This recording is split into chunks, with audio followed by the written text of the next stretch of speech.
Bienvenue à cette deuxième soirée du festival Les Îles qui marchent, qui se déroule à Jacmel en ce moment en Haïti. Nous avons le plaisir de recevoir aujourd'hui deux invités, deux professeurs, qui sont Guillaume Robillard et Miguel Ángel Fornery, qui vont nous parler de leurs recherches et des ouvrages qu'ils ont publiés. Je resitue un petit peu le contexte de ce festival qui, comme son nom l'indique, les îles qui marchent, veulent reprendre, on va dire, les idées, la pensée d'un poète haïtien, qui est un grand poète haïtien, qui s'appelle René Philoctète, et qui donne le ton à cette soirée, à cette table ronde autour de nos invités, puisque son œuvre finalement résonne dans les esprits d'aujourd'hui. C'est une œuvre aussi qui est en perpétuelle évolution.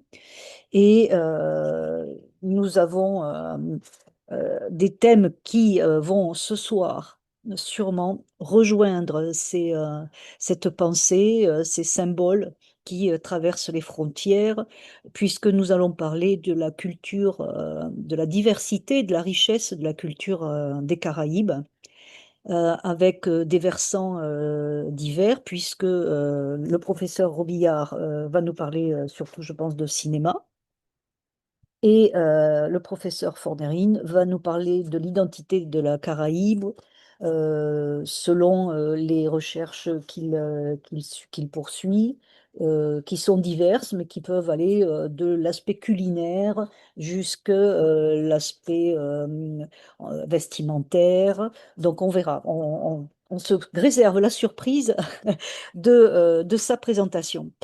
Je vais vous présentez donc le professeur Guillaume Robillard, qui est docteur en cinéma et chargé d'enseignement à Paris 1 Panthéon-Sorbonne.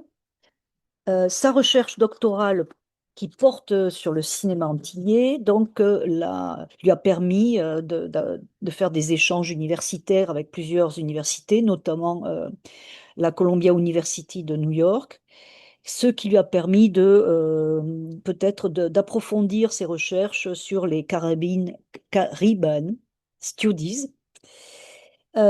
Suite à sa formation en cinéma, il a réalisé un documentaire de 52 minutes, pardon, qui s'appelle La poétique du divers, un titre qui doit résonner en chacun de nous, sur la pensée donc d'Édouard Glissant.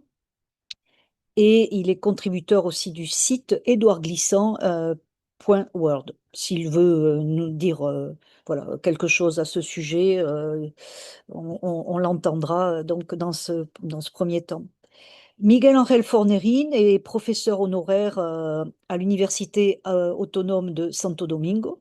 Il est ancien recteur du Centre d'études avancées de Porto Rico et des Caraïbes. Il a été professeur invité dans plusieurs universités françaises, à Bordeaux-Montaigne, à Poitiers, à François Rabelais, à Tours et aussi à Toulouse. Nous avons eu le plaisir de le recevoir à l'université de Toulouse. Il a remporté le prix de rédaction Pedro Enríquez Ureña, qui n'est pas rien, et on lui donnera l'occasion de s'exprimer donc aussi sur ce parcours s'il le veut bien. Donc, j'ai le plaisir donc d'accueillir ces deux professeurs, ces deux invités ce soir, et je vais donner la parole à Guillaume Robillard. Bonsoir Guillaume Robillard, bienvenue, et c'est à vous pour cet échange qui va durer une petite heure. Une petite heure pour tout le monde, on est bien d'accord, hein? C'est ça, une heure entre nous tous. Très bien. Tout d'abord, merci pour l'invitation. Merci Marie-Christine. Je suis très heureux d'être ce soir parmi vous, ce soir, aujourd'hui, en tout cas parmi vous. Je précise que je ne suis pas tout à fait professeur, hein. Je suis chargé de cours et docteur en cinéma. Et puisque vous évoquiez mon passage à Columbia dans le cadre de mon travail de recherche doctorale sur le cinéma des Antilles françaises, Guadeloupe, Martinique, il est vrai que l'accès à une certaine bibliographie anglophone et une approche analytique du cinéma qui est, pour le dire très rapidement, beaucoup plus proche des études culturelles ou plus anthropologiques ou sociologiques du côté des États-Unis que du côté du système français et par extension francophone, m'a vraiment permis de construire ma méthodologie d'analyse ou de la compléter, de l'étendre pour donner le travail de recherche doctorale que j'ai pu faire et ce qui s'ensuit. Alors, je vais lancer un petit diapo, le temps du partage. C'est toujours un moment plein de suspense. Ça devrait être bon. Vous allez me dire si vous avez... Alors, attendez un tout petit peu. Il faut juste que je mette un mot de passe.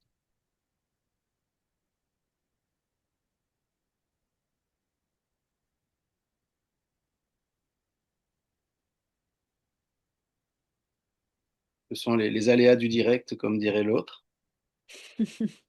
Alors, très bien.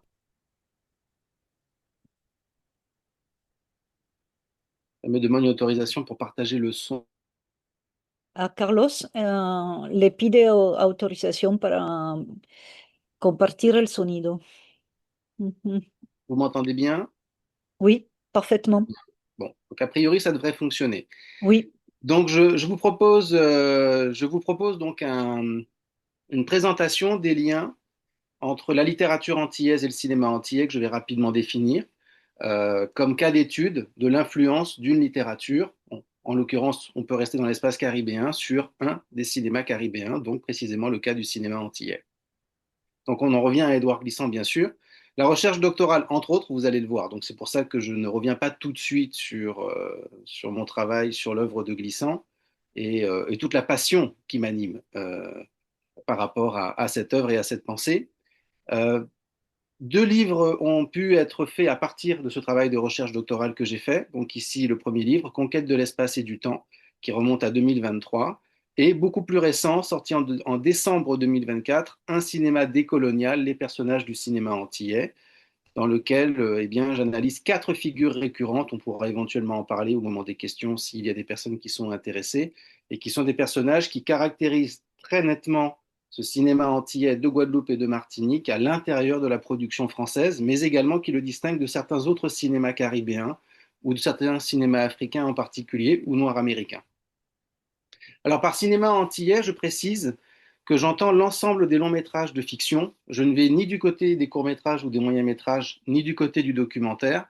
Ensemble des longs métrages de fiction qui ont été faits par des réalisatrices ou réalisateurs guadeloupéens ou martiniquais ou d'origine, pour voir s'il y aurait dans l'ensemble de ces films une forme de regard de l'intérieur, insider's view. Alors je précise parce que l'expression en anglais est tout à fait convenue, mais quand on parle d'un regard de l'intérieur du côté de l'espace francophone, il y a un petit peu plus de réticence assez souvent. Et l'idée est de voir s'il y a des caractéristiques au niveau narratif, dramatique, esthétique, etc., et bien de l'ensemble de ces films, encore une fois, à l'intérieur de la production française, puisque du point de vue de la production, c'est du cinéma français. Donc à ce jour, de manière peut-être assez étonnante, c'est plus de films que ce que beaucoup de personnes pensent, eh bien, on arrive à recenser à ce jour près de 80 films au total, de 1977 à aujourd'hui. Il y a trois catégories, j'en parle très rapidement. Ce que j'ai proposé d'appeler le cinéma antillais pays, ce sont les films qui se déroulent majoritairement en Guadeloupe ou en Martinique. La seconde catégorie, c'est le cinéma antillais l'autre bas de l'eau, de l'autre côté de l'eau. C'est en fait un cinéma de la diaspora ou de la communauté antillaise qui vit en France hexagonale, qui est en fait un cinéma, pour le dire rapidement, de l'exil. Et puis une troisième catégorie, le cinéma antillais tout bas, tout bas étant une référence indirecte au tout monde, hein, la fameuse catégorie, le concept d'Édouard Glissant. Et donc, c'est un ensemble de films qui ont été tournés un petit peu partout, continent africain, États-Unis, île de la Réunion, etc., par des réalisateurs toujours de Guadeloupe ou de Martinique. Et on n'est plus face à un cinéma antillais, mais un cinéma antillo quelque chose, c'est-à-dire qu'il y a des influences comme ça, il y a une certaine manière de porter un regard sur d'autres réalités du monde. Donc nous, on va beaucoup plus se concentrer sur le cinéma antillais pays. Là, je me suis permis de mettre une citation d'une thèse de doctorat faite par une collègue. Elle a travaillé sur le cinéma d'Eusanne Palcy, cinéaste martiniquaise très connu, pour rappeler rapidement les contours de ce qu'on appelle souvent la littérature antillaise, donc l'ensemble des œuvres qui ont été écrites par des Antillais noirs, on pourrait ajouter ou métis, qui apparaît en réaction et par opposition à une certaine littérature exotique dans le premier tiers du XXe siècle. Voilà. Pour le dire rapidement, là évidemment, on peut affiner. Alors, désormais, voilà. Alors, pour le dire très rapidement, je serai parfois assez rapide pour prendre un peu plus de temps quand il y a, je pense, un peu plus de matière. Très rapidement, il y a des liens entre certaines œuvres de la littérature caribéenne, des littératures caribéennes et les films qui vont constituer le cinéma antillais, suivant évidemment les définitions que j'ai proposées il y a quelques instants. Donc, dans les prémices du cinéma antillais, ah, de nouveau, je rencontre, voilà, il faut que je fasse comme ça désormais. On a un livre d'un auteur martiniquais, Daniel Boukman, pièce de théâtre, Les Négriers, qui est eh bien, adapté en 1979 par un auteur mauritanien anticolonialiste, cinéaste et metteur en scène, excusez-moi, mauritanien anticolonialiste très connu, Med Ondo, et ça donne le film West Indies ou les nègres marrons de la liberté. Donc au sens strict, ce n'est pas encore du cinéma antillais, puisque le réalisateur vient du continent africain, mais par la thématique très fortement ancrée d'un point de vue historique, social, culturel, politique, eh bien dans la réalité antillaise, des sociétés antillaises, on considère que c'est un film qui est une forme d'avènement de ce cinéma. On a à la même période, 2 ans plus tôt, en 1977, une adaptation assez libre d'une nouvelle de l'auteur haïtien René de Pestre. Donc là, connexion entre Haïti et les Antilles françaises. Nouvelle Alléluia pour une femme jardin, qui donne donc le tout premier long métrage de fiction du cinéma antillais pays, et donc est réalisé par Jean-Paul Césaire, évidemment l'un des fils du poète et homme politique Aimé Césaire. Donc film très difficile d'accès encore à ce jour. Maintenant, on arrive à des adaptations d'œuvres de la littérature antillaise telle qu'on la définit et le cinéma antillais tel que je propose de le définir. On va avoir en 1982 une adaptation d'un roman très confidentiel, très peu connu, Martinique des cendres de Roland Brival, qui va donner Bourg la folie, qui est un film qui est considéré comme perdu, donc évidemment analyse comparée impossible à faire, mais j'ai appris l'an dernier qu'en fait il y a une copie qui est conservée aux archives de la Cinémathèque française. Donc au moins ce film existe, il est quelque part, il est conservé, on pourra peut-être en faire quelque chose un jour, mais il n'est plus du tout exploitable ou diffusable depuis au moins une trentaine d'années. Et puis évidemment, c'est l'un des grands classiques de la littérature antillaise, La rue Cazenègre de Joseph Zobel, qui donne le fameux film Rue Cazenègre de Zane Palsy, 1983. Je ne m'étends pas sur ce point-là puisqu'on y revient dans quelques instants. On a également une pièce de théâtre qui n'a jamais été commercialisée, publiée, mais qui a été mise en scène et jouée. Ne m'appelez jamais nègre de Julius Amédée Lahoud, qui a donné le film Black de Christian Lara en 1987, qui est le premier film de ce cinéaste du côté du continent africain. Ils ne sont pas tout à fait mis d'accord sur les droits d'auteur, donc c'est un cas un petit peu litigieux. Et puis beaucoup plus récemment, on a le film Le Gang des Antillais en 2016, qui est tiré du récit donc de Loïc Léry, Le Gang des Antillais. Tout ça pour dire qu'en fait, à ce jour, on a encore très très peu d'interactions d'un point de vue des adaptations entre la littérature antillaise et le cinéma antillais. Précisément, on en a 3. Ce qui est surprenant quand on sait le succès d'un certain nombre d'auteurs, hein. Rappelons-les rapidement: Aimé Césaire, Édouard Glissant, Patrick Chamoiseau, Raphaël Confiant, Marie Sondé, Ernest Pépin et beaucoup d'autres, bien entendu. Par contre, si on se met à décortiquer les films comme on décortiquerait des langoustes, eh bien, on se rend compte qu'il y a quelques points de connexion, de jonction entre les citations et les pensées de cette littérature et les films du cinéma antillais. Donc, pour commencer, la phase négritude de ce cinéma. Alors, je me suis amusé à écrire le cri calme de la négritude parce que ce sont des références, vous allez le voir, qui sont des références en dessous, qui sont très discrètes, comme ça, dans les premiers films de ce cinéma. On commence par Rue Cazenègre, dont je ne mettrai pas d'extrait parce que c'est le film le plus connu du cinéma antillais. Je préfère aller vers des œuvres peut-être eh bien, moins diffusées, moins connues. Donc, film qui a été, je le rappelle, Lion d'argent à Venise, qui a donné à la réalisatrice le César de la meilleure première œuvre, etc. Film qui a été tant du côté du Japon que des États-Unis. une photo de Zane Palsy qui remonte à quelques années. Et dans ce film, on a une influence de la négritude à plusieurs titres. On a le vieux conteur créole Né 12 qui raconte l'histoire, donc sur le mode du conte créole, l'histoire du continent africain, qui part donc eh bien, des razzias, des rapts, ensuite le passage dans la cale du bateau négrier et l'arrivée dans les îles de la Caraïbe. Et avec cette idée qu'au moment où il mourra, eh bien, il pourra retourner en Afrique, son esprit retournera en Afrique, ce qui est une référence à une tradition d'un certain peuple africain, les Ibo précisément, qui se suicidaient avec cette idée que leur esprit retournerait en Afrique immédiatement. Donc il y a dans euh, finalement le récit du conteur la construction d'une forme de continuité entre le continent africain et l'espace caribéen.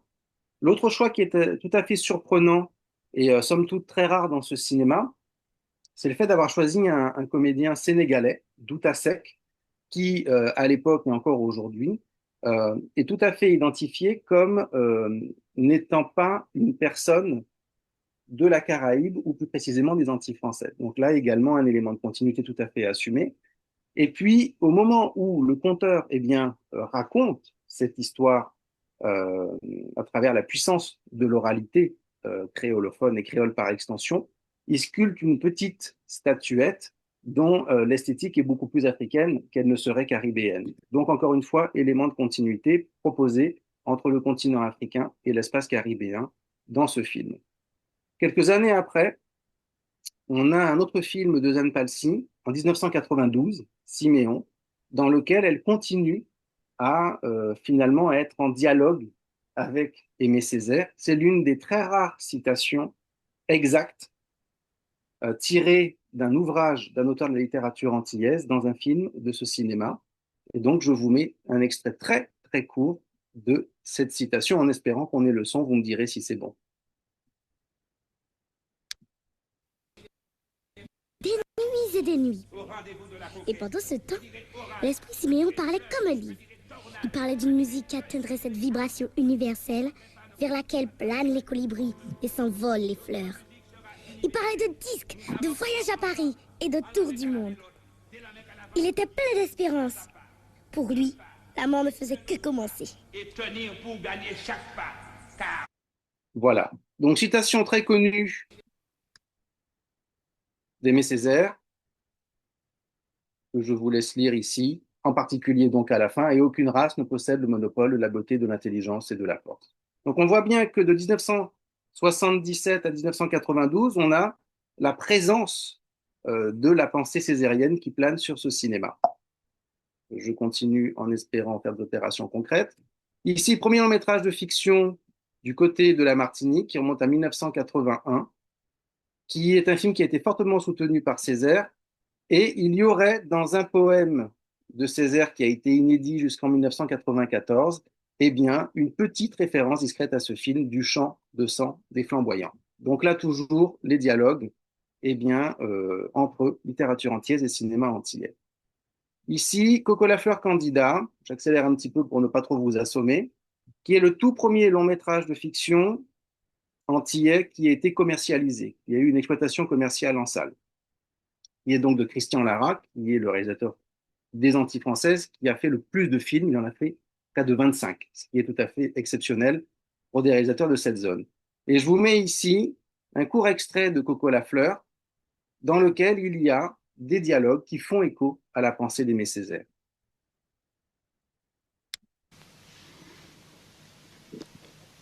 Je ne dis pas qu'on ne fait rien ici. Je dis qu'on ne fait pas ce qu'il faudrait faire. Et ce sont les hommes et les femmes de ce pays même qui apporteront ces solutions, qui les trouveront. Alors moi, je suis là pour parler en leur nom, parce qu'ils ne peuvent pas parler eux. Et quand ils essayent, eh bien, on a vite fait de leur fermer la bouche. Parce qu'on a toujours considéré les Antilles comme une carte postale, un paradis, un endroit où on ne meurt jamais de faim, naturellement. Dans le fond, je vais vous dire, je crois bien qu'on parle le même langage. Peut-être, mais on ne parle sûrement pas des mêmes personnes. Moi, je parle de tous ces hommes et de toutes ces femmes à qui on a inculqué l'arbénisme, les complexes, Le complexe de leur couleur. Surtout le complexe de leur état. Alors là, vous parlez comme mon mari. Je me permets d'avancer. Donc ici, montage, vous l'aurez compris, hein, de deux séquences de ce film. Et on voit donc, en comparaison, hein, comment certains dialogues font indirectement référence à certains vers très connus de la poésie césarienne, en particulier dans Cahiers d'un retour au pays natal. J'avance un petit peu. Et pour la seconde séquence, moi, je parle de tous ces hommes, de toutes ces femmes à qui on a inculqué le larbinisme, le complexe de leur état, en référence à une citation très connue d'Aimé Césaire dans le discours sur le colonialisme.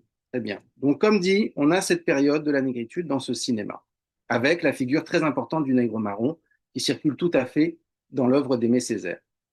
Et à partir des années 90, on va passer à une seconde phase dans ce cinéma. Alors, pour résumer, dans cette phase de la négritude, on a des constructions d'intrigues basées sur des oppositions très frontales entre deux camps très nettement délimités, dominant, dominé, blanc, noir, et une frontalité qui génère nécessairement à un moment donné une confrontation.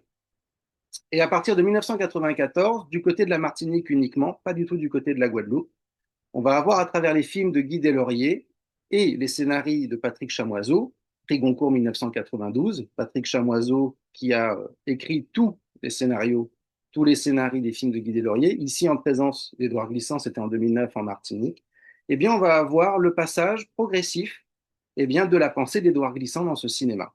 Alors je ne mettrai pas tous les extraits, je vais en privilégier certains.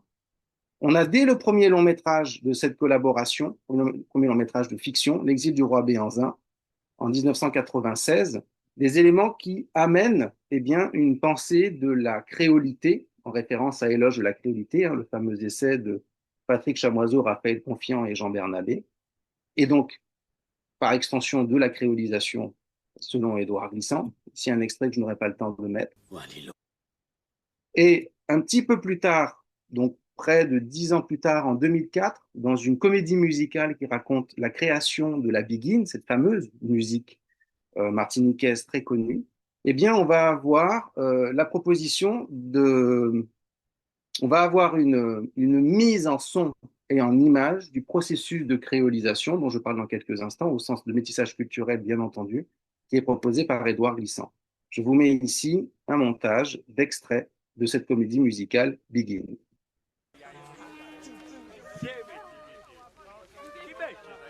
Je les imagine en train de descendre vers cette ville de Saint-Pierre, sans un coutelas ou sans un mayombe, avec juste l'idée d'y être des musiciens, d'y vivre de leur musique et d'essayer, sous les bonnes grâces de Sainte-Cécile, de donner à leur vie le goût d'une part patine. Quand ils parvinrent au bout d'une falaise et qu'ils la devinèrent s'étalant loin d'eux, ils eurent un frémissement. Elle semblait presque défier la montagne avec l'éclat de ses toits rouges ou cette façon de fréquenter l'écume pour mieux apprivoiser des peuples de bateaux et contenir une longue famille de mornes.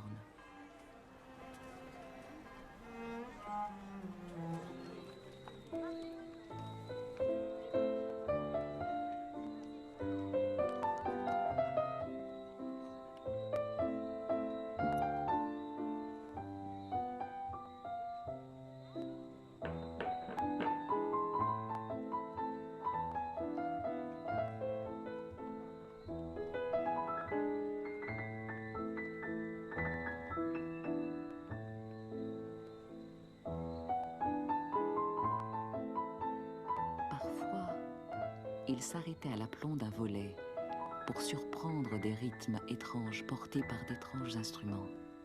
En certains jours de réjouissance, chez les béquets et les mulâtres, ils entendaient résonner des quadrilles, des valses, polkas et mazurkas encore inconnus dans les fêtes populaires.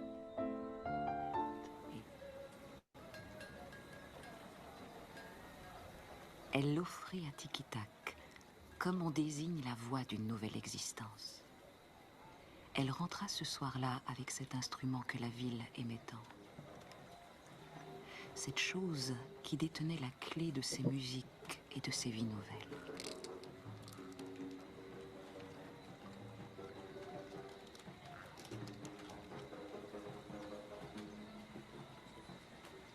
Hermancia, qui s'en fait là?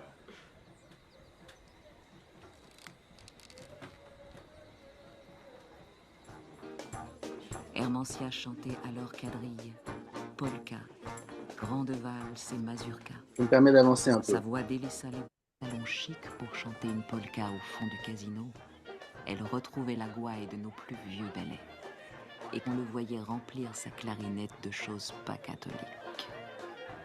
Il la faisait parler créole, secouer, hurler, dérailler, pleurer, crier dans des styles bamboula qu'aucun autre musicien n'aurait jamais osé imaginer.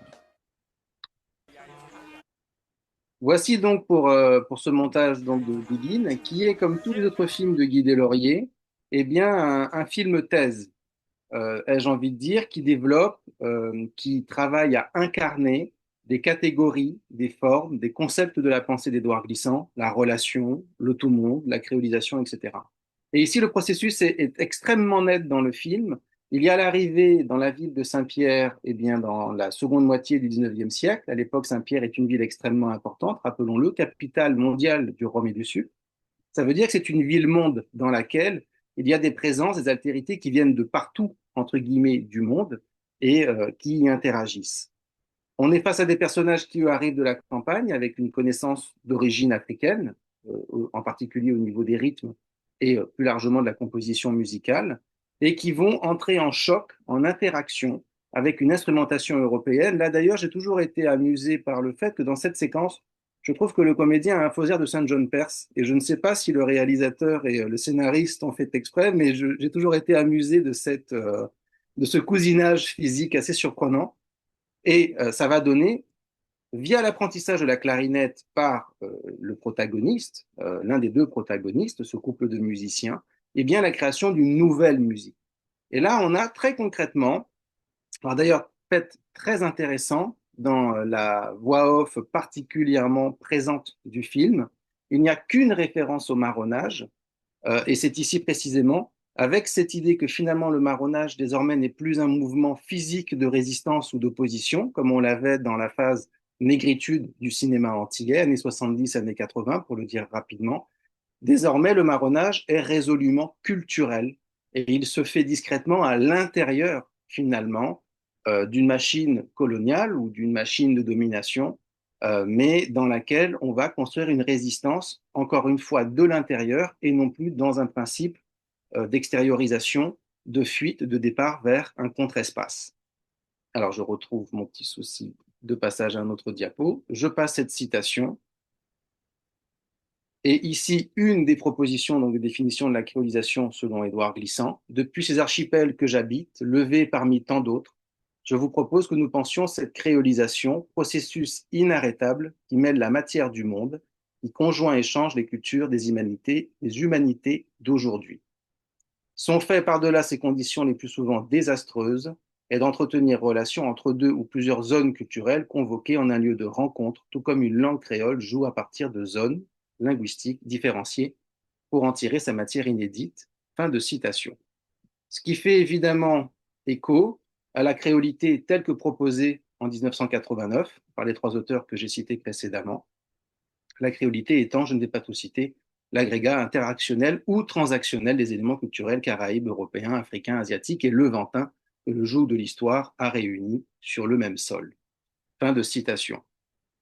Et j'aurais pu vous mettre un autre extrait, mais juste pour dire qu'entre les deux films que j'ai cités, L'exil du roi Béhanzin en 96 et Begin en 2004, on a Passage du milieu en 2000, qui est un film dont l'intrigue se déroule très majoritairement dans la cale d'un bateau négrier, donc qui représente ce fameux transbord, hein, le fameux passage du milieu, middle passage. Eh bien, il y a déjà dans ce film plusieurs séquences très rapides qui amorcent une représentation, une incarnation, pour ainsi dire, du processus de créolisation, au sens, encore une fois, de métissage culturel, eh bien, à même le pont eh bien, d'un bateau négrier, ce qui est particulièrement ambitieux, il faut bien le dire. Et j'en ai fini avec cette très belle photo d'un très vieux cinéma de Martinique. Tout cela pour dire que dans ce cinéma, il y a bien deux phases qui sont proposées, en particulier donc la seconde se faisant du côté de la Martinique et pas du tout du côté de la Guadeloupe, avec comme enjeu derrière par la mise en avant du processus de créolisation tel que proposé par Édouard Glissant et dont vous avez lu rapidement des citations, eh bien, un repositionnement dans la manière de faire interagir des camps qui s'opposent et qui désormais, tout en s'opposant, ne serait-ce qu'évidemment au niveau politique et pour des raisons de hiérarchie sociale racialisée et d'inégalité, évidemment, dans les accès aux revenus, eh bien, interagissent dans une zone de frottement, de contamination au sens deleuzien du terme, qu'est globalement le processus de créolisation, et qui donc définissent d'autres moyens de lutte, d'opposition, comme de création. Voilà, je vous remercie pour votre patience et votre écoute.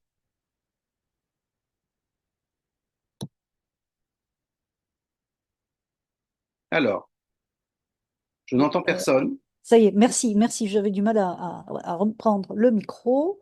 Je crois qu'on m'entend. Tout à fait. Merci beaucoup, Guillaume Robillard, pour cet exposé. Enfin, en tout cas, c'est cette synthèse de recherche que l'on sent très profondément menée, avec beaucoup de passion. Et Merci. vraiment, merci à vous. Ça donne le ton de la diversité, de la richesse des œuvres, de la littérature antillaise et aussi finalement, effectivement, ce pont vers la mise, on va dire, en représentation par le cinéma. Mais j'ai trouvé très intéressant le fait que toutes les œuvres sont, on va dire, propres à être mises en scène. Et vous avez parlé de théâtre, voilà, de romans. Et même si vous disiez que les auteurs sont peu mis en scène, je pense que cet échantillon que vous avez proposé ce soir est assez intéressant.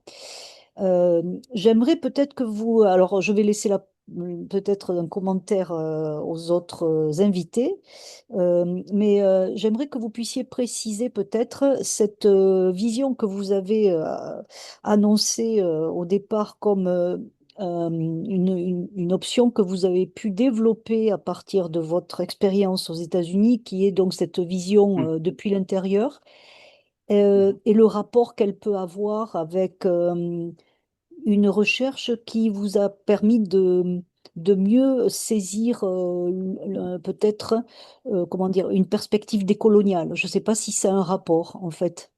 Euh, voilà, c'était D'accord. ma question. Bon.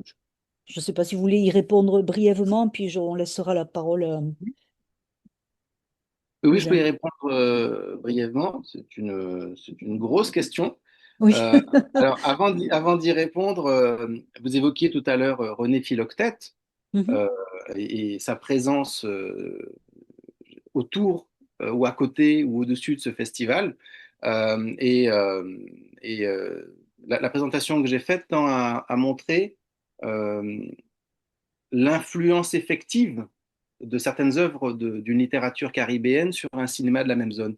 Ce qui ne me semble pas être une question anodine parce que je suis d'une génération de réalisateurs, hein, je suis également porteur de projets, qui méconnaît considérablement cette littérature, je me permets de le dire très ouvertement, et Mhm. qui, ce faisant, ne déroule pas eh bien, certaines possibilités qui ont pu l'être par leurs prédécesseurs, qui, eux, eh bien, avaient une connaissance Mhm. minimum de cette littérature, comme on l'a vu, hein, d'Aimé Césaire à Édouard Glissant, pour citer évidemment les références les plus importantes, hein, les plus paternelles, j'ai envie de dire, entre guillemets. Alors, concernant le regard de l'intérieur, il est vrai que j'ai assumé ce questionnement d'un regard de l'intérieur qui existerait à l'intérieur de cette production, sans savoir les résultats que j'allais obtenir. C'est-à-dire que j'aurais très bien pu finalement, au bout d'une analyse acharnée, arriver à la conclusion qu'il n'y avait rien de caractéristique ou de spécifique dans ces films Mhm. à l'intérieur de la production française. On peut très Mhm. bien faire une recherche avec une prétention de scientificité, en faisant les choses de la manière la plus rigoureuse et méthodique possible, pour Mhm. finalement arriver à la conclusion que le résultat n'est pas, comment dire, de l'ordre de la création. Vous Mhm. voyez, on a finalement un résultat qui est négatif au sens où il n'y a pas de spécificité, il n'y a pas de création d'un nouvel espace, pour le dire, hein, Mhm. d'un point de vue cinématographique ici. Et le lien entre regard de l'intérieur et le positionnement décolonial est assez évident parce qu'il y a, et j'en reviens à mon premier ouvrage, Conquête de l'espace et du temps, il y a dans tout ce cinéma pendant une trentaine d'années, dans la manière de filmer les paysages naturels et de leur accorder des fonctions spécifiques, la montagne et le marronnage, donc le processus de fuite, de libération des esclaves en situation évidemment esclavagiste, et par extension de tout personnage dans une situation économique qui est caractérisée par son iniquité. La côte et la plage comme espace privilégié de mort, certainement parce que c'est le premier contact entre l'arrivée des esclaves africains et cette nouvelle terre où ils vont être mis en esclavage, donc une dimension extrêmement morbide, funeste de ce pan du paysage, etc. Tout ça pour dire qu'il y a un travail de déconstruction d'une esthétique de la carte postale, une déconstruction d'un regard de l'extérieur sur ces espaces, et plus largement dans les choix des thèmes et dans la mise en avant des quatre figures récurrentes, des quatre personnages récurrents de ce cinéma, le nègre marron et ses avatars, le conteur créole et ses avatars, le gars des affaires quimboisais, c'est-à-dire le médium sorcier avec des connaissances d'origine africaine, ce qui amène un magico-religieux et une certaine présence, une forme de réalisme merveilleux dont on parle souvent dans l'espace caribéen, et le caractère extrêmement fort des femmes, ce que je me suis permis d'appeler la fémifocalité de ce cinéma. À travers ces quatre figures, eh bien, il y a de manière régulière un discours qui est un discours explicite, eh bien, de sentiments, d'éléments de continuité entre le passé esclavagiste et colonial par extension et la situation au présent. Ce qui rejoint tout à fait un ensemble de formulations de la pensée décoloniale qui vient de différents pays d'Amérique latine. Cette idée qu'il n'y a pas de post quelque chose, qu'il n'y a pas d'après quelque chose, qu'il y a des éléments de continuité qui peuvent changer de forme entre ce passé et le présent. Et donc tout ceci, évidemment, ce sentiment décolonial qui fait plus que transpirer, qui circule dans tout ce cinéma jusqu'à aujourd'hui, bien que de manière un peu moins forte depuis une dizaine d'années, est évidemment associé à un regard de l'intérieur qui vient parfois s'opposer de manière assez confrontative à une représentation des sociétés antillaises, des îles antillaises faites par des réalisateurs venant de l'extérieur. J'espère avoir répondu à la question. Oui, merci, merci beaucoup. Avec de nouveaux éléments qui pourraient donner à nos autres invités l'occasion de peut-être de vous poser des questions ou de faire un commentaire. Je demande à Miguel Ángel Fornerín, quiere hacer un comentario o hacer una pregunta a Guillaume Robillard. Oh, d'accord, j'ai compris avec le signe de la main parce que le micro est coupé que ça serait après. Carlos, tal vez, tu micrófono está cortado. Sí, yo te envié una pregunta en francés porque, bueno, yo lo puedo leer, pero no sé si mi francés será en el chat. Et comment le film maintenant de Saint-Paul Singh articule-t-il une mémoire partagée entre l'Afrique et les Caraïbes à travers l'usage de la musique, des mythes et de l'esthétique afrodescendante? No sé D'accord. si, no sé si se entendió. D'accord. Donc, comment il y a un lien entre globalement le continent africain et les Antilles dans le film Siméon de Zen-Palsy? C'est bien ça? Ah, Euh, alors, de diverses manières, je dirais que les deux formes les plus explicites de ce lien sont le fait que la guitare d'un des personnages qu'on a vu d'ailleurs à l'image tout à l'heure, Isidore interprété par Jacob Desvarieux, qui est un des cofondateurs de la musique le zouk, inventé par le groupe Kassav hein, dans la vraie vie, sa guitare a la forme du continent africain, ce qui n'est pas, on va dire, une question anodine. On peut même y voir une forme de positionnement politique ou de rattachement eh bien, culturel très, très direct. D'autant plus que Jacob Desvarieux, le comédien dans la vraie vie, a vécu une partie de son adolescence eh bien, du côté du continent africain. Et le second point, c'est au niveau de l'intrigue, parce que c'est un film qui raconte de manière fictionnelle l'invention du zouk, cette fameuse musique des Antilles françaises, à travers des personnages fictifs, mais qui sont joués par les membres du vrai groupe Kassav dans la vie, qui ont réellement créé le zouk. Donc c'est une manière de réécriture de l'invention du zouk. Et dès le début dans le film, ce qui est mis en avant, c'est que c'est une musique qui naît de la confrontation, du choc, de l'emmêlement entre d'un côté les rythmes du goka du côté de la Guadeloupe, qui sont des percussions d'origine africaine, et une instrumentation européenne, alors que ce soit la guitare, l'accordéon, etc. Et que c'est de ce choc, de cette confrontation, eh bien, que naît cette nouvelle musique qui fait partie des musiques qui caractérisent l'espace caribéen. Donc là, il y a effectivement un dialogue, un rattachement entre l'Afrique et l'espace caribéen, un lien entre ces deux espaces. J'espère avoir répondu à la question. Et d'ailleurs, pour le dire rapidement, ce film qui remonte à 1992 est déjà finalement un film qui utilise la musique, qui est un des éléments culturels les plus connus au niveau international des Antilles françaises et plus largement de la Caraïbe.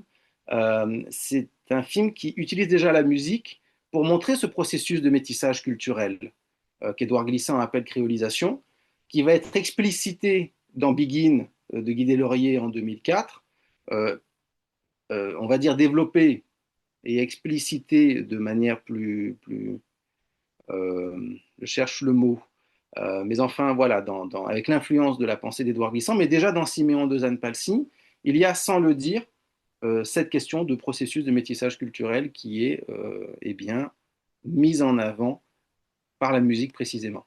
Mmh.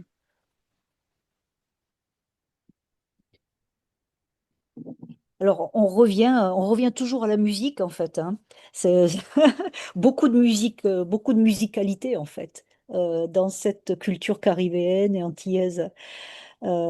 C'est assez intéressant, justement, de voir ces processus de métissage qui sont basés sur le rythme, sur les instruments, sur la voix, dont on parlait l'autre jour, justement, la voix. Comme premier organe musical. Euh, et donc, je vais passer la parole sans trop de préambule, parce qu'effectivement, vous voyez, on pourrait avancer dans le temps, rester la soirée avec vous à discuter vraiment de ces recherches très intéressantes. Donc, je vais inviter Miguel Ángel Fornerin à nous parler de ses recherches, de ses ouvrages, et il va le faire en espagnol. Nous avons une transcription qui nous permet de suivre le texte si, pour les francophones, si vous voulez. Et nous ferons un petit commentaire ou une synthèse si nécessaire à la fin de sa présentation.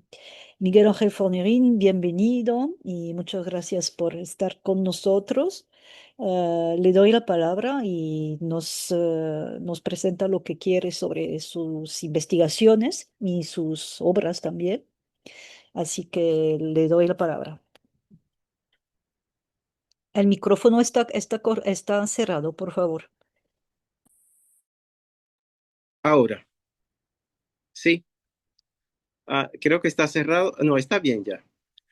Buenas tardes, buenas noches o buenos días. No sabemos, ¿verdad?, dónde estamos en este momento. Estoy muy contento de la invitación que me hacen. Me honra este diálogo sobre el Caribe, sobre nuestra intervención en la lectura, en la comprensión de la cultura caribeña.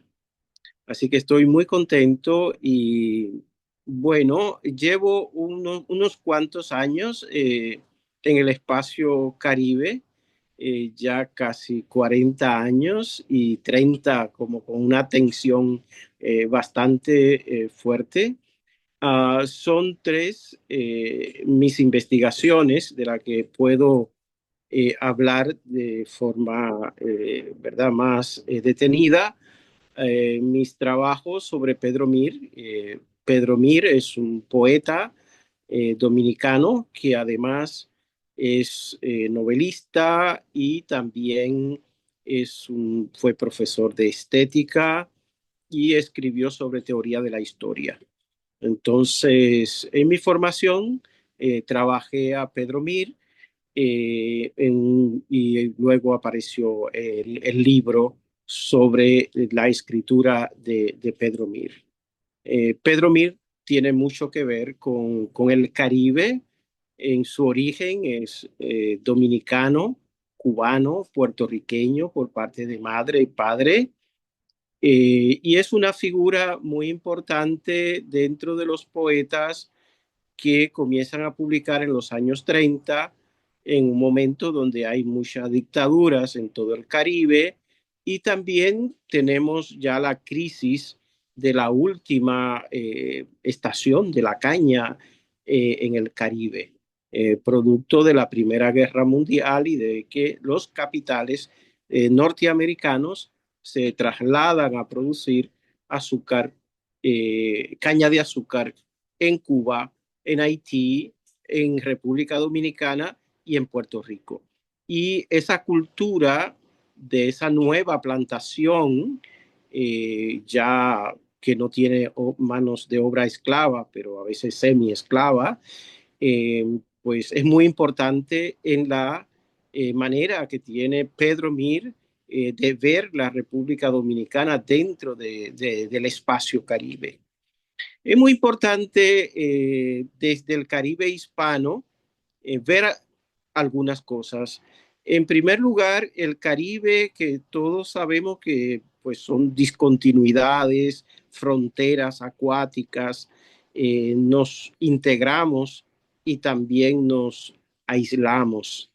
Y este Caribe hispano, pues ha dado una cultura, una música, que es la cultura, la música, la literatura de la resistencia. Nosotros estamos constantemente resistiendo. Resistimos a los huracanes, resistimos a los malos gobiernos, resistimos a las dictaduras, a la falta de energía eléctrica, a la falta de servicios públicos. Constantemente el Caribe es eso, una resistencia. Y el Caribe hispano es el primer Caribe que se forma en los primeros siglos de la conquista, como ustedes saben, pero que luego va a aparecer el Caribe inglés y el Caribe francés y el Caribe holandés a partir del siglo XVII, y ya Cuba, República Dominicana y Puerto Rico están viviendo situaciones distintas porque la economía de la plantación era distinta, porque el mestizaje empezó y el acriollamiento muy temprano. Muy temprano teníamos comunidades negras dentro del Caribe hispánico, y además la esclavitud pues también estuvo presente, pero en algunos momentos las poblaciones cambiaban los colores. En el caso de Puerto Rico, pues mi maestro Ángel López Cantos de la Universidad de Sevilla junto a Jair Suevadillo pues establecieron que hubo un Puerto Rico negro, mayoritariamente negro, desde el siglo XVI, y viene a cambiar en el siglo XVII. Estas islas caribeñas pues vivieron distintas circunstancias que la van a matizar y que van a darle fuerza a su cultura. Además de la obra sobre Pedro Mir, de ver ese sentido caribeño en su obra y también la respuesta latinoamericana en su poesía, he trabajado una investigación sobre la relación entre la historia y la literatura. Esa relación interdisciplinaria entre historia y literatura enfocado en la generación del 70, una generación que tiene a Carpentier, ¿verdad? Y aquí a José Luis González como figuras tutelares con una búsqueda del pasado, ¿verdad? Del pasado desde las primeras obras de Carpentier como el reino de este mundo y también el siglo de las luces y otras. Pues esa generación muy caribeñista, por cierto, con Ana Lidia Vega, Tomás López Ramírez, Magali García Ramis, viene a retomar la idea de releer el Caribe, de releerlo y de revisarlo, como también ya lo habían hecho otras generaciones en Guadalupe y Martinica, y revisar ese Caribe. Y revisar ese Caribe teniendo en cuenta Haití. Porque Haití está siempre en todo lo que nosotros hacemos y en todo lo que podemos leer sobre el Caribe.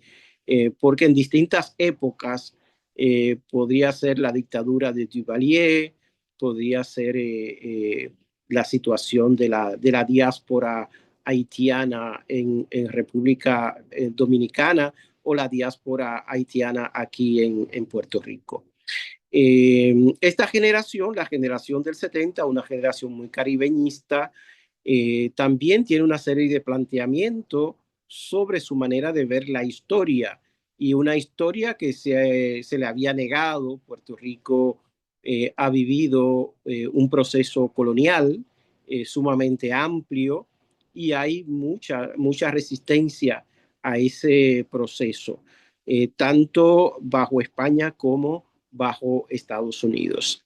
Así que entre cruzamiento de la historia y la literatura es una lectura de textos que tienen que ver con esa relación de la historia, la literatura, el deseo historizante de una generación muy importante de escritores de Puerto Rico. El libro está disponible, yo pude pues, corregirlo, que es algo maravilloso cuando uno puede volver al libro y bueno, ahí está. Por otro lado, hice un trabajo sobre el tema de la etnicidad y la cultura, la literatura y el discurso de Santo Domingo desde 1900 a 1930. Los letrados y la nación dominicana, que es otro de mis libros, donde hago una lectura de los discursos en esta época anterior a la llegada de Trujillo al poder, que es también otra figura, ¿verdad?, tutelar del Caribe. Luego de eso, me ha interesado mucho seguir leyendo el Caribe. Yo creo que soy un lector de los discursos del Caribe, de distintos discursos, porque entiendo que hay que hacer una arqueología del sentido de lo caribeño, una arqueología de nuestras relaciones, una arqueología de lo que es el racismo o el prejuicio racial, y ver cómo en distintas épocas ha sido distinto, tiene matices distintos. Entonces, esa, esa lucha por encontrar el sentido de lo caribeño, de su resistencia, pues me ha llevado a distintas lecturas que están en estos libros. Posiblemente estos 3 libros, hay mucho más, pero podría hablar de estos 3. Este más reciente, que es La ciudad en la literatura y otros ensayos de cultura caribeña. Y aquí, pues, vamos haciendo lectura, mirando el discurso caribeño en textos muy diversos, novelas, ensayo, poesía, discursos, tanto de Puerto Rico, de la República Dominicana, de Cuba y algunas cosas de Haití, ¿verdad? René de Pestre, libros como Mi compadre, el general Sol, de Alexis, a quien aprecio muchísimo, ¿verdad? Es mi escritor haitiano preferido, y otros autores más que he venido también leyendo dentro de la representación de los caribeños o de la situación de los haitianos en República Dominicana, la masacre del 36, del 37, la masacre de Trujillo contra los haitianos y las distintas representaciones que hay tanto en la literatura haitiana como en la literatura dominicana. Las ciudades son muy importantes en el Caribe, son ciudades puertos, ciudades que fueron determinadas por la colonización y también por la esclavitud, ciudades a veces abandonadas, como el caso de Santo Domingo por mucho tiempo, o ciudades que se rehicieron, que se volvieron a hacer, como el caso del Cabo francés, el Cabo haitiano, el Guárico, como se llamó al principio, ciudades interesantísimas porque en estas ciudades hay una capa y sobre ella hay otra capa de sentido que permiten hacer arqueología cultural interesante. En el otro libro, yendo hacia atrás, que también he publicado, es este titulado Figuraciones Caribeñas. ¿Verdad? Figuraciones Caribeñas ya es un libro más detenido en estos temas. Y aquí también trabajé el tema de la culinaria, de la cocina, ¿verdad? Muy importante qué comemos, cómo lo que comemos es parte de nuestra cultura. A mí lo que me llama mucho la atención es que el caribeño ha tenido que sobrevivir.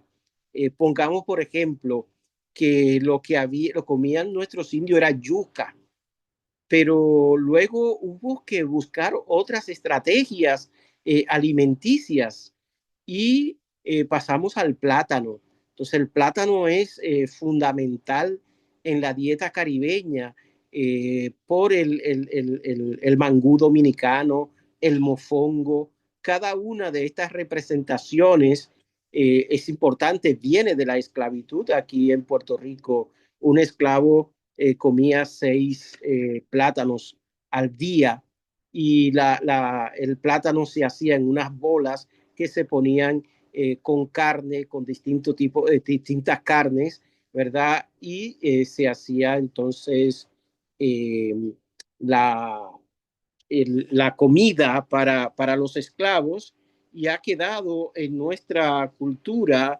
entonces la comida a partir del plátano, ¿no? El plátano entonces viene a ser me interesó también la, la papa, como también pues llega la papa a nuestra zona y se hace también un espacio, el arroz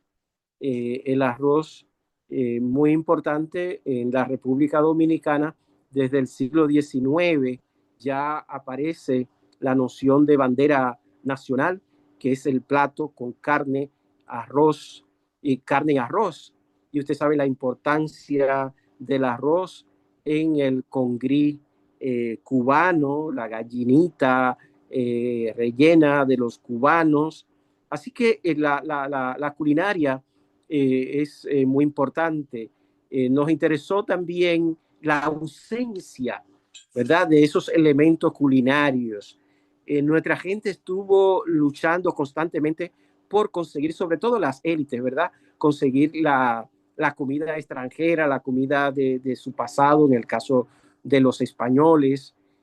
Por ejemplo, dice el obispo López de Haro que aquí en San Juan, y está hablando en el siglo XVII, solo se comía plátano y que plátano era comida de esclavos, que era comida de negros. La negritud de nuestra comida, la fundación de la culinaria es una fundación africana, a pesar de toda la mezcla hispánica, árabe o de distintas procedencias, la forma de la cocina negra, la cocina africana es fundamental en el Caribe, igual que en la Guadalupe. Elemento en la comida de resistencia y de mezcla, porque en nuestros platos se nota el sentido caribeño de mezclarlo todo. Entonces, el caribeño no pone un sabor. Aquí en Puerto Rico tenemos algo que se llama sofrito, y el sofrito tiene todos los sabores. Tiene todos los sabores, porque una de las características que uno encuentra en la lectura, ¿verdad?, del Caribe es mezclarse. Ahora estoy trabajando con un libro dominicano del siglo XIX, que es la historia de una familia bajo la dictadura de Ulises Heró. Y este señor era comerciante español, pero es un español que se casa con una mulata, que por cierto era nieta de un negro que estuvo en la fundación de la República Dominicana, José Joaquín Puello, y se casa con esta mulata. Leyendo la historia, más adelante me doy cuenta de que el hermano se opuso a ese matrimonio. El hermano, que era un rico blanco igual que él, pero bueno, rico, del centro de la ciudad, en el Conde, pues se opuso a ese matrimonio. Pero ocurre que el hijo de este hombre se casa con una haitiana y va a vivir a Jacmel. O sea que el siglo XIX te da todo eso. Entonces, cuando uno encuentra estas representaciones, se da cuenta que la racialidad tiene momentos muy distintos, pero ahí está lo caribeño, ¿verdad? El hijo de un español y de una mulata que se casa con una haitiana, ¿verdad? Y que se va a vivir a Haití. Luego se va a Nueva York y será un político en contra de Lilis. Y en esta obra, pues también aparece toda la cuestión de la culinaria, pero cómo se maneja una serie de prácticas hispánicas.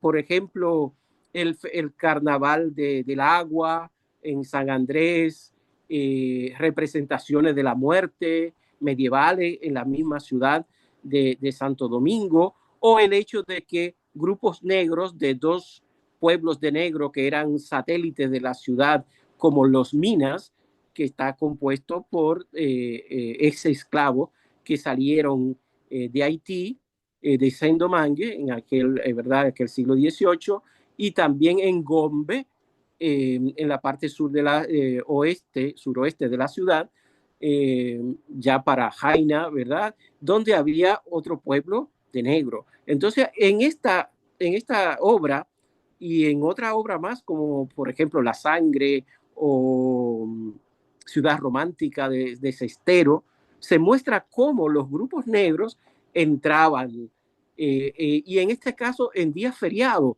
y entraban con sus instrumentos, con atabales, ¿verdad? Con atabales entraban a la ciudad, y la gente de la ciudad le obsequiaba dulces y otros regalos a estos grupos que venían a traer su música desde ese margen, ¿verdad? Porque en la ciudad, en la parte norte había grupos negros, en la parte noroeste de la ciudad también había grupos negros, y Santo Domingo fue un plató de la esclavitud, el primer plató de la esclavitud en América.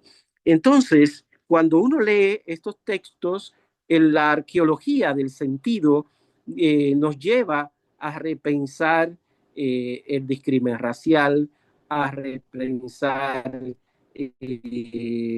cuáles fueron las condiciones en las que vivieron nuestra gente cuando hubo la gran crisis de la caña, del azúcar, o la lucha, ¿verdad?, por buscar algo que nos representara dentro de lo que fue la gran crisis de España, ¿verdad? La gran crisis de España que estudiamos con el barroco español, y que en América y en el Caribe tiene también su forma, y una forma fundacional por esos rasgos hispánicos carnavalescos, pero a la vez negro, a la vez de respuesta, a la vez mestizo, a la vez híbrido, ¿verdad? De resistencia. Y esa resistencia está en todas las manifestaciones, ¿verdad?, de la cultura caribe que yo he venido leyendo. Otro de los libros míos, ya para ir resumiendo, es este que se llama El libro de los altares, ¿verdad? El libro de los altares es un libro que recoge muchas lecturas de autores caribeños que también hicieron trabajos que nos presentan distintos sentidos de nuestra cultura caribe. Marcio Veloz Maggiolo, antropólogo, arqueólogo, novelista, está de manera distinguida. ¿Por qué se llama el libro de los altares?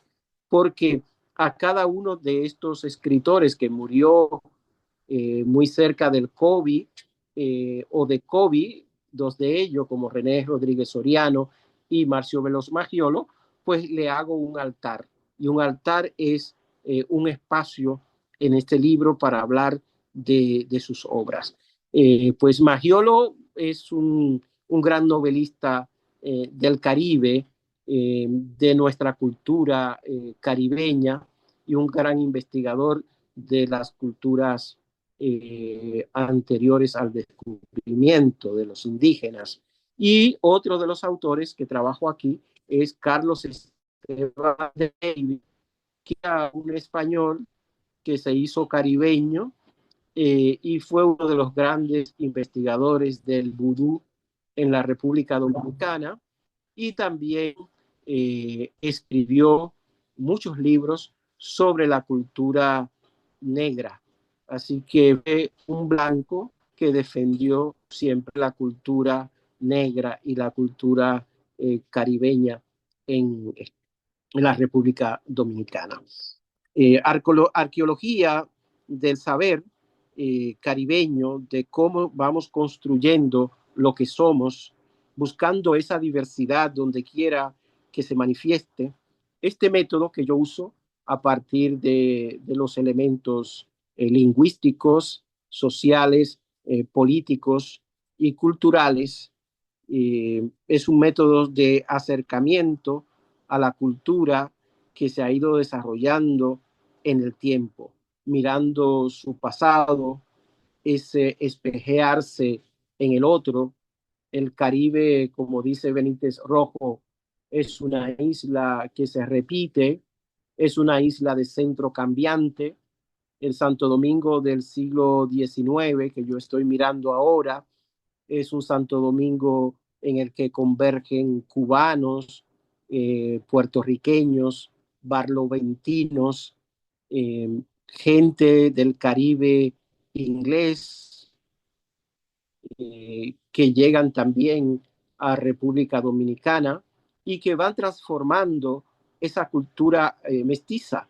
Me sorprende, por ejemplo, que ya en el siglo XIX los dominicanos le encantaban las hallacas venezolanas.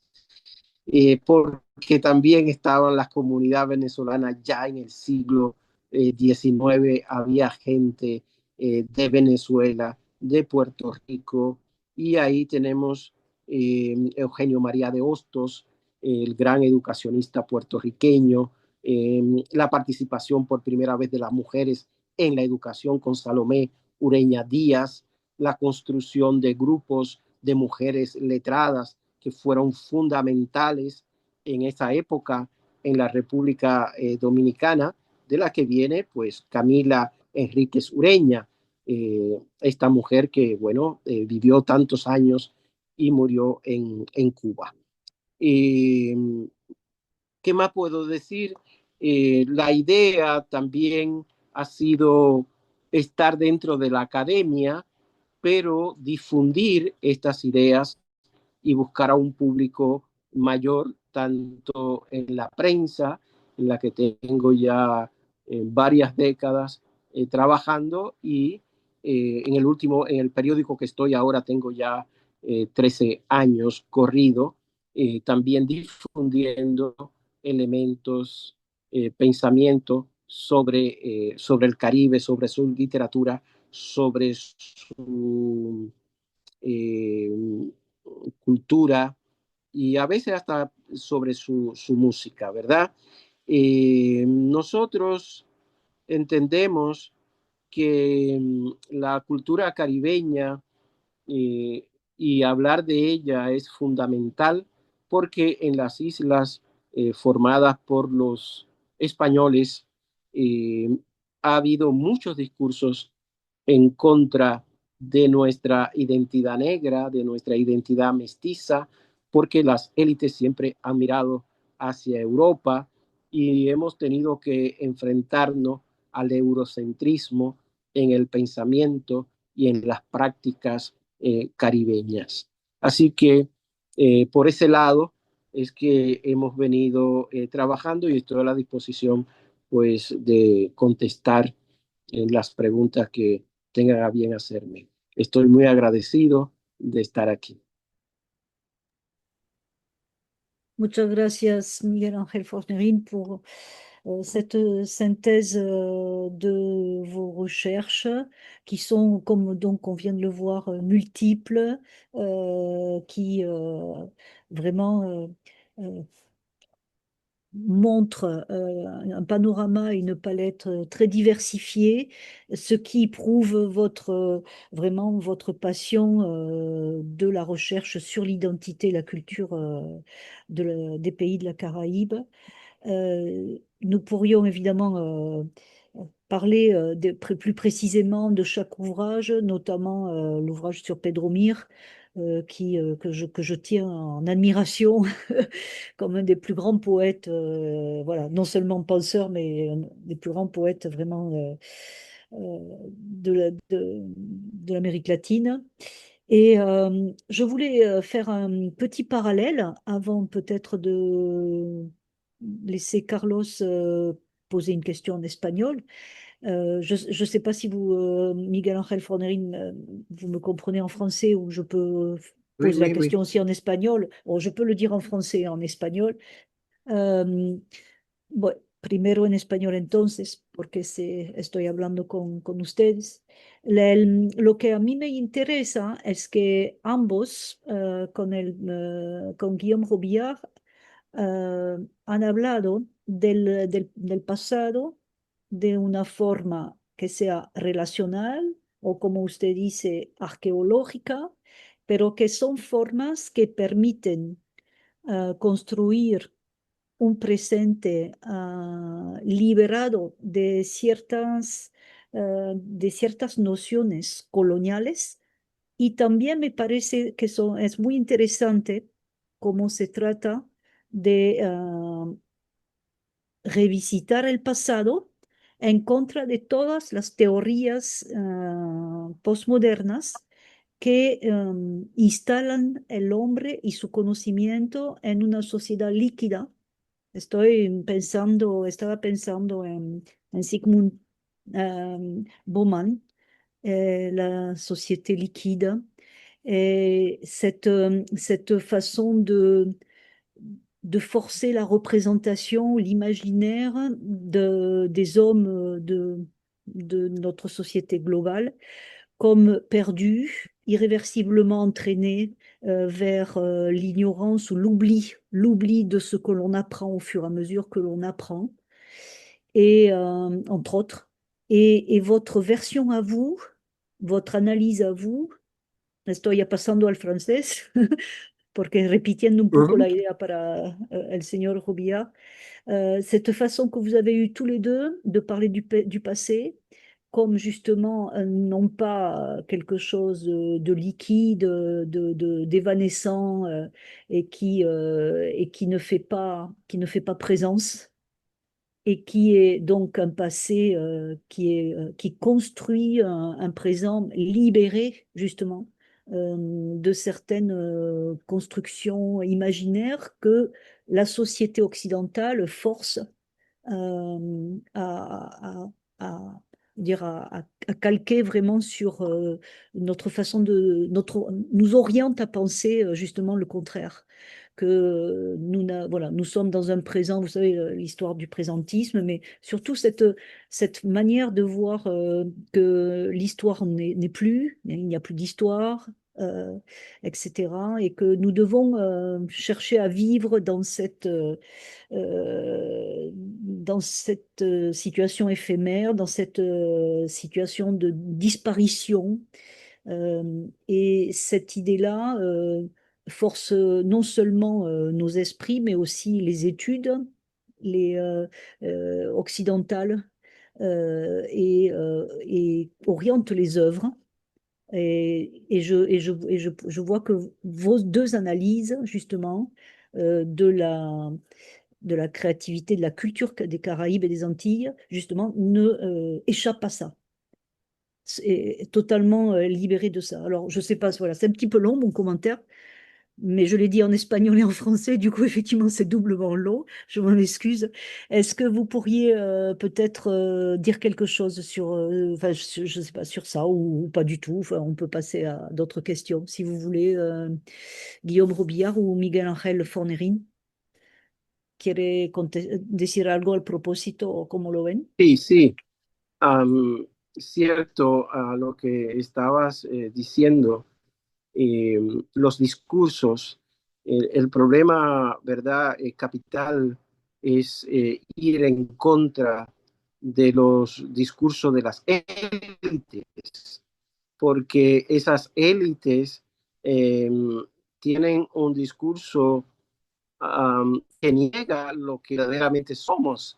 Entonces, el Caribe se está haciendo cada día. La historia no es algo que se puede echar hacia un lado. La historia nos habla cada vez.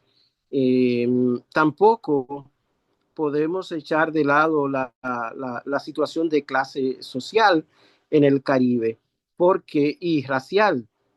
Podría parecer que no tiene pertinencia, pero tiene mucha pertinencia porque el negro pasó a ser en la escala social la persona menos favorecida, y nuestras comunidades caribeñas, en el Caribe hispano, por ejemplo, negra, son las más desfavorecidas.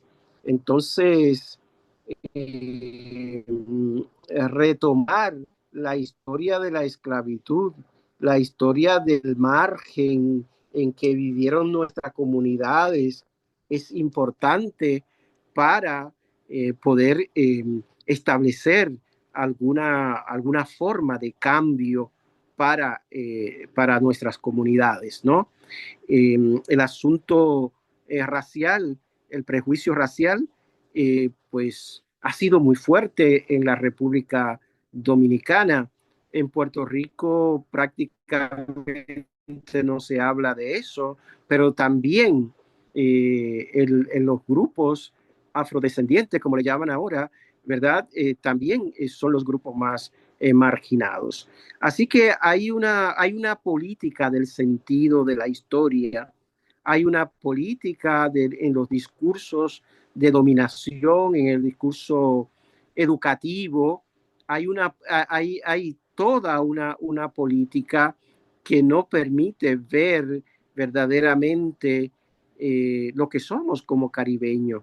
Y entonces el investigador está constantemente presto a poder responder a esas inquietudes.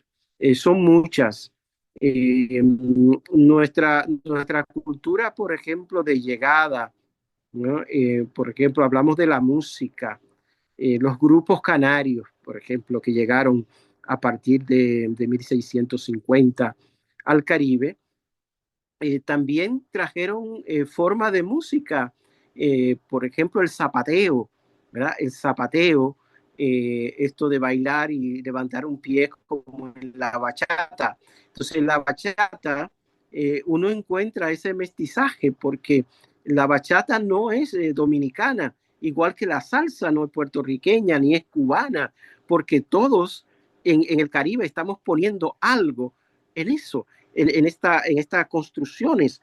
Entonces, cuando hablamos del origen de la bachata, vamos a encontrar algunos cantantes puertorriqueños, ¿verdad? Vamos a encontrar música, instrumentos cultivados por los puertorriqueños, pero que vienen justamente de los canarios. Cuando hablamos de la salsa, por ejemplo, encontramos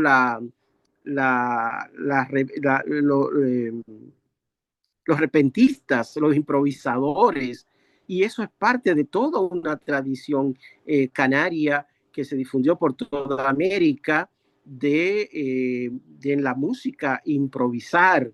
Y en República Dominicana, mujeres que cantan la salve, ¿verdad? Los hombres, pues, en el palo mayor, toda esta forma, ¿verdad? En que fue evolucionando también el vudú en las comunidades dominicanas. Y aquí la bomba, que es un baile sumamente africano que los puertorriqueños han levantado, y hay escuelas y hay jóvenes y niños que siguen bailando la música de sus ancestros. Entonces, eso es el Caribe. Cuando llegas a San Juan te encuentras con un fuerte y puedes mirar el horizonte, y en ese horizonte estuvo Francis Drake. Cuando llega a Colombia, Riohacha, allí estuvo Francis Drake. Santo Domingo estuvo Francis Drake. Estamos unidos en esa lucha, esos combates. En el año de 1655, Oliver Cromwell envió una gran expedición al Caribe, y esa expedición fue vencida en Santo Domingo por negros, criollos, lanceros, que toda su vida se dedicaron a cazar ganado. Era gente que corría de una manera increíble en unos caballos con lanza, y vencieron el ejército inglés en Santo Domingo, que tuvo que retirarse hacia Jamaica. Toda esa historia va conformando, ¿verdad? Lo que somos. Así que nosotros, tanto en la historia como en la literatura, nos encontramos con fragmentos, pedazos de sentido de lo que ha sido en el devenir de los años esta lucha de resistencia de marrones, ¿verdad? De gente que se ha rebelado, que se ha ido a la montaña para construir su libertad. Gracias, gracias Miguel Ángel. Guillaume Robillard, vous vouliez peut-être faire un petit commentaire sur cette construction du passé que vous avez tant en plus remis sur la scène avec ces représentations filmiques, ces personnages dont vous parlez, qui sont des personnages ancrés dans l'histoire et qui reviennent proposer finalement de nouveaux imaginaires, ou en tout cas des imaginaires en construction, et qui ne sont certainement pas en destruction. Enfin, non, pas pour le moment en tout cas. Bon. Jeu de mots, peut-être, je vous laisse y répondre. Oui, très rapidement, je crois que l'espace caribéen qui nous concerne aujourd'hui dans ces communications, on a le droit de faire un zoom sur un espace dans le monde et de se concentrer dessus un moment. Je crois que dans l'espace caribéen, en particulier insulaire, mais pas que, le passé ne peut pas être mis en arrière-plan. Il ne peut pas être mis dans une forme d'arrière-plan flouté. C'est une image assez cinématographique, peut-être, pour plusieurs raisons, et je n'ai pas prétention à toutes les connaître. Mais il me semble que certaines raisons sont le fait que la violence de l'histoire est très récente en termes générationnels. On peut le dire d'autres espaces, mais en plus, cette violence de l'histoire est vécue dans des petits espaces. Donc, en plus d'une proximité temporelle, il y a une proximité spatiale qui n'est pas une question anodine, je pense. Nous sommes quand même dans presque une promiscuité au quotidien dans ces sociétés caribéennes, en particulier insulaires, hein, j'insiste sur ce point.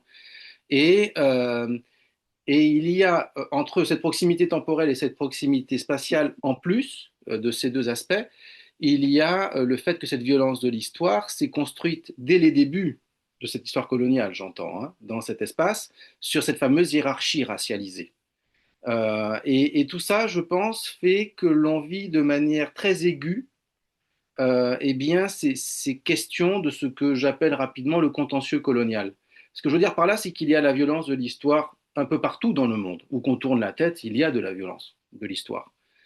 Mais parfois vécue sur des plages temporelles plus longues, dans des étendues beaucoup plus vastes, et sans nécessairement, eh bien, structurellement, une telle hiérarchie racialisée.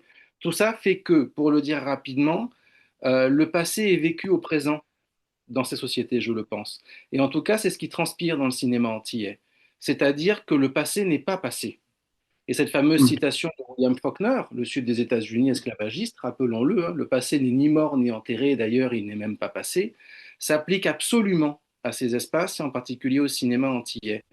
Et ça donne d'ailleurs une forme de spécificité d'un temps antillais tel que proposé par le cinéma, hein, je ne dis pas par la littérature, c'est qu'il y a encore à ce jour un tiers des films qui ont des prolepses, des flash forwards, qui sont parfois très courts et qui sont dans les 10, 15, 20 premières minutes du film. Et on découvre plus tard qu'en fait, on est quasiment que c'est un morceau, un tronçon de ce qui arrive à la fin du film.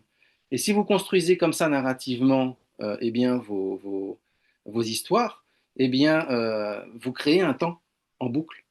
Vous créez un temps qui est déjà bouclé. Vous créez une espèce de lasso du temps. Un lasso, j'entends. Ça veut dire que dès le début d'ailleurs, vos personnages sont finalement pris par ce lasso du temps. Et donc là, si on est dans cette construction récurrente du temps, et j'insiste sur le fait que c'est près d'un tiers des films, ce qui est considérable quand même, euh, sans oblitérer, sans minimiser la dimension tragique d'ailleurs de cette construction, puisqu'assez vite on comprend que les personnages auront des problèmes quand même assez graves, et très souvent la mort, eh bien c'est un temps qui n'est pas un temps linéaire, au sens où c'est un temps qui va comme ça, d'un point A vers un point B, suivant une ligne droite, dans une représentation occidentale du temps. Donc pour le dire rapidement, je pense que ce sont des sociétés qui encore aujourd'hui, et en plus avec le sentiment qu'il y a des éléments de continuité avec le passé colonial, hein, au niveau de la structuration économique, ne serait-ce que là, bien entendu, eh bien tout ça concourt au fait qu'on ne peut réellement penser le quotidien au présent dans ces espaces euh, qu'en conscience permanente de ce passé qui n'est pas passé. C'est très clair, me semble-t-il, hein. Donc, et très intéressant aussi, justement, je trouve, cette façon de penser qui fait mentir les théories occidentales du moment. Je trouve ça assez intéressant. Je ne sais Ben, pas si ça les fait mentir, en tout cas, je pense que ce sont des espaces où elles ne s'appliquent pas forcément. mhm, mhm. Merci, Guillaume Robillard. Carlos, te, te- te doy la palabra, por favor, que la puedes tomar a cualquier momento, además, si me callas, consigues callarme. No, no, muy interesante. No sé si, bueno, para Guillem también hay mucho para discutir, pero quería un poco también hacerle alguna pregunta a Miguel Ángel. Muy interesante también la exposición de Miguel Ángel, lo que ha dicho todo sobre la culinaria y la comida, ¿no? Recordé que en algún momento, cuando yo trabajaba en una universidad allá en América Latina, era director de cultura de la universidad, entonces yo empezaba con una charla que decía, lo primero que yo decía siempre era la cultura entra por el paladar, Así porque es. cuando aprendemos a comer, entonces asimilamos la cultura, ¿no? Y esto me parece que fue muy interesante lo que dice Miguel Ángel de la comida, bueno, muy vinculado, y después tú mencionaste a Bauman, muy vinculado, claro, por supuesto, con Foucault y con Lévi-Strauss. Con esta cosa también recordé lo de lo crudo, lo podrido y lo cocido, creo que es el libro de Lévi-Strauss. Pero Ujú. bueno, más allá de eso, quería preguntarle a Miguel Ángel, que me interesó mucho, y después yo lo conecté, esta idea del sentido, por supuesto, una arqueología del sentido de lo caribeño, y al principio Miguel Ángel también había hablado de esta frontera de agua y de este aislamiento, entre comillas, ¿no? De estas, colocarse en estas islas. Y si, no sé si me enredó mucho, pero en todo caso, también pensé si esa cultura caribeña de alguna manera o en cierto momento se enmascara para evadir o para construir una cultura de resistencia, ¿no? Como una especie de... Se enmascara no en el sentido de que se oculta, sino que se enmascara para... creo que hay mucha máscara en la cultura caribeña, tú lo mencionaste en el vudú, en los rituales tradicionales que representan el centro y el corazón de una cultura, ¿no? Y que muchas veces es maltratada o denigrada, ¿no? Con todo eso, ¿no? Entonces quería un poco si Miguel Ángel, no sé si soy claro, porque estoy mezclando varias cosas, pero en todo caso, si Miguel Ángel puede un poco hablar sobre eso, ¿no? Sí, empezar por la cuestión de la frontera, el aislamiento. Eh, por ejemplo, cuando estoy pensando en el cine, y está hablando el colega, pues pienso en cuán discontinuo es el cine caribeño, en el sentido de que cada quien está haciendo cine, pero no todo el cine del Caribe se conoce.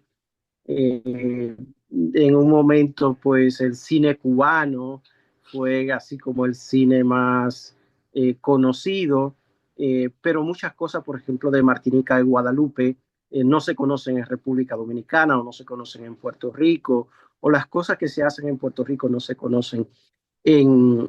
Así que vivimos una especie de balcanización entre nosotros, pero las islas se parecen y se encuentran y se tejen, ¿verdad? En su propia historia y en su sentido, porque las ciudades, por ejemplo, leer las ciudades, conectamos los tiempos, el Caribe, eh, hay tanto sentido, ¿verdad?, que conectan las ciudades del Caribe.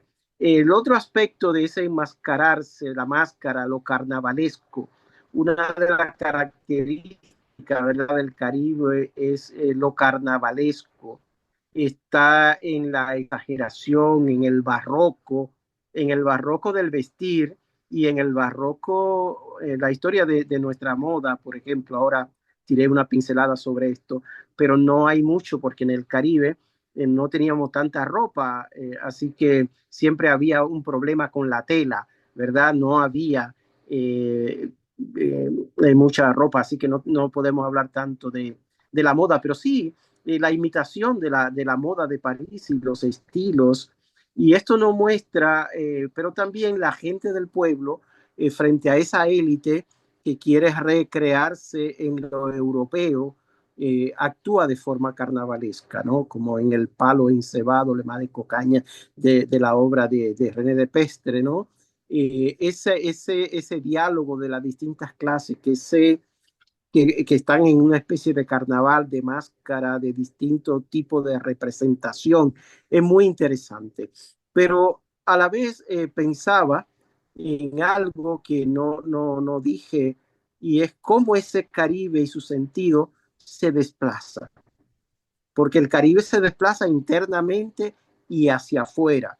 Por ejemplo, ahora los venezolanos, cubanos y algunos puertorriqueños se desplazan de nuevo a Santo Domingo, como lo hicieron en el siglo XIX, ¿verdad? Así que hay desplazamiento interno, pero también ese desplazamiento, por ejemplo, a Nueva York.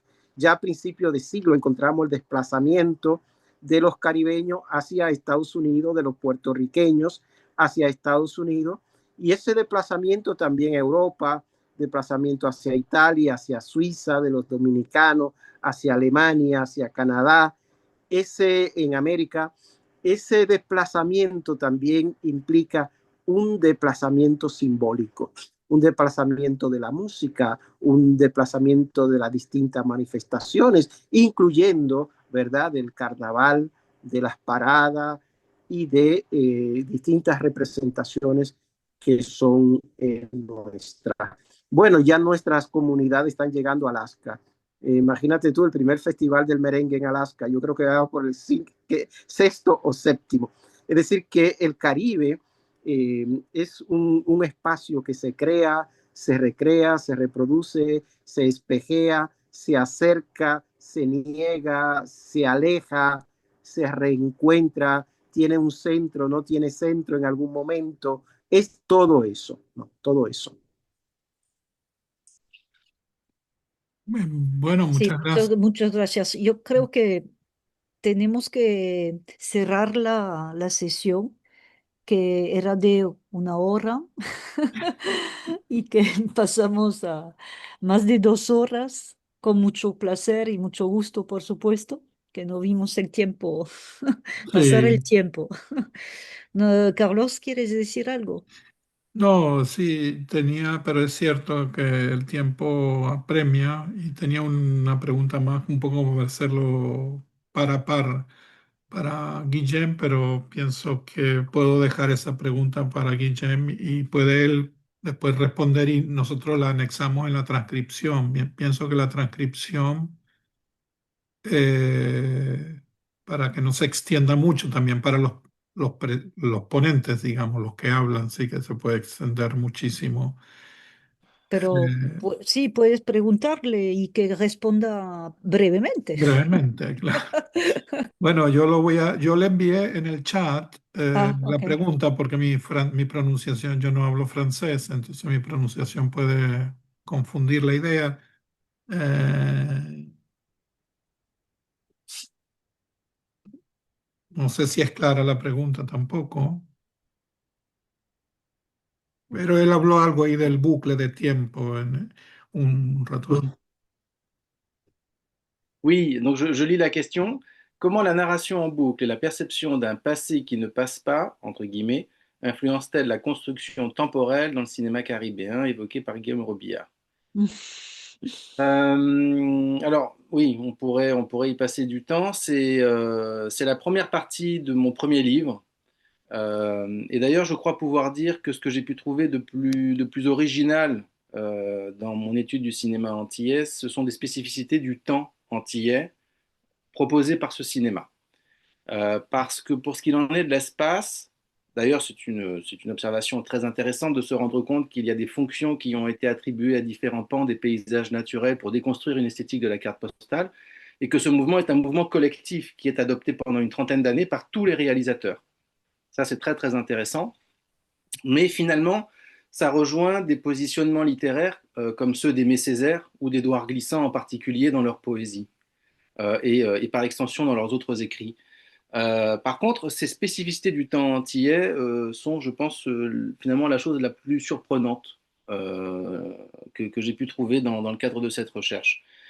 Je ne sais pas très bien comment répondre à cette grosse question, mais il est évident que l'étude approfondie de ce cinéma m'a fait reconsidérer le rapport au temps qu'on a dans ces sociétés.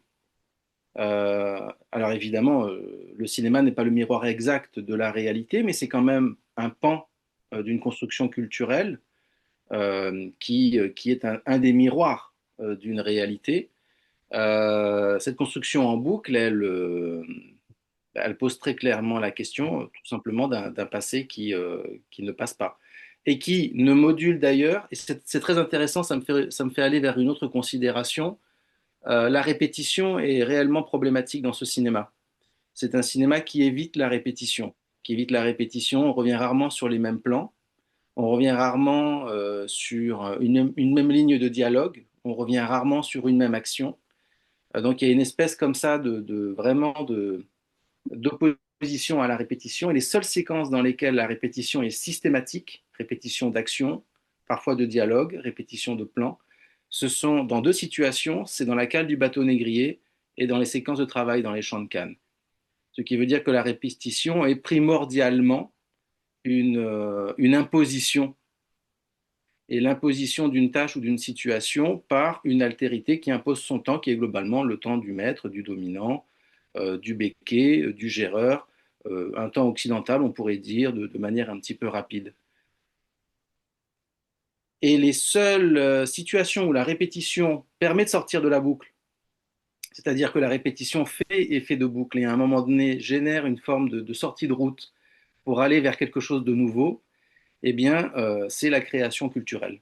C'est la mise en scène de la création d'une nouvelle donnée culturelle. Et en particulier la musique, hein, on l'a vu avec Siméon et Biguine, mais pas que. C'est le seul espace à ce jour dans ce cinéma.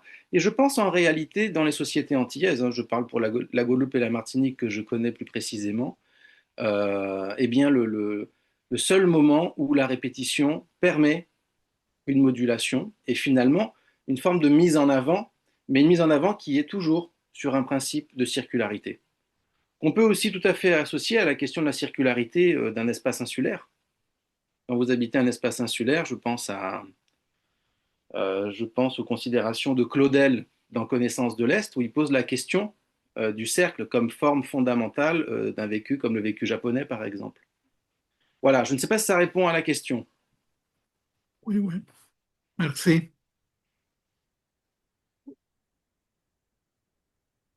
Ya.